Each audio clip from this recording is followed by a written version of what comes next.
Still fresh in my mind, the year is 1993. Matapos magsawa teachers ko sa elementary, sinipa nila ako patungong high school. Bago na mga classmates ko, bago na ang schedule. First day of classes sa flag ceremony, nakikinig sa disman ng Bone Thugs in Harmony. And here comes dumadating mga seniority, sabay sunggab sa bago kong polo. What is my G? O gangsta, usong-uso sa eskwela, tag sa koridor at graffiti sa kubeta.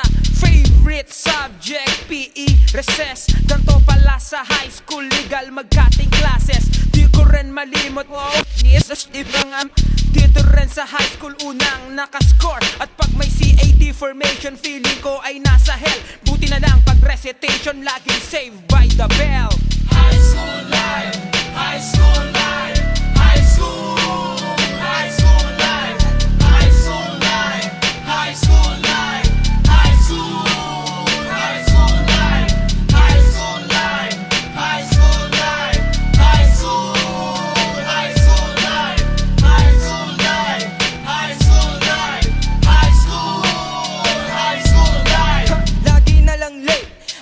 Ko ng absent, minsan lang pumasok, wala pa akong assignment.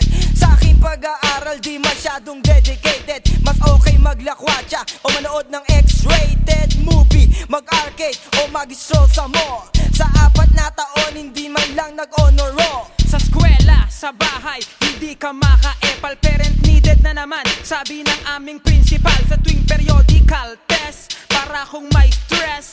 Niwalangan lecture, manghiram pa isa mess. Magsindi muna ng yosi para makapag-relax. Wala akong pinasa, pati values ko bagsak. High school life, high school life, high school, high school life, high school life, high school life, high school, high school life, high school life, high school life, high school, high school life, high school life, high school life, high school, high school life. So kahit papano, umabot din ng 4th year. Ngunit ang makagraduate parang di ko mapil. Walang pinag-iba, parang walang pinagbabago. Rover pa rin, lugar ng mga gago. How can I concentrate kung katabi ko basurahan? At pag minalas ka, cleaner ka pa na sa buwan. Bagsak pa rin lahat ng mga academic subject. Ang tangi kong pag-asa'y mabigyan ng special project. Kailangan magsumikap para makabawi, kakayanin ko to. Ayokong magbaka sakali, at kung sakaling bigyan ng pagkakataon, magiging college ng Supremo sa isang taon.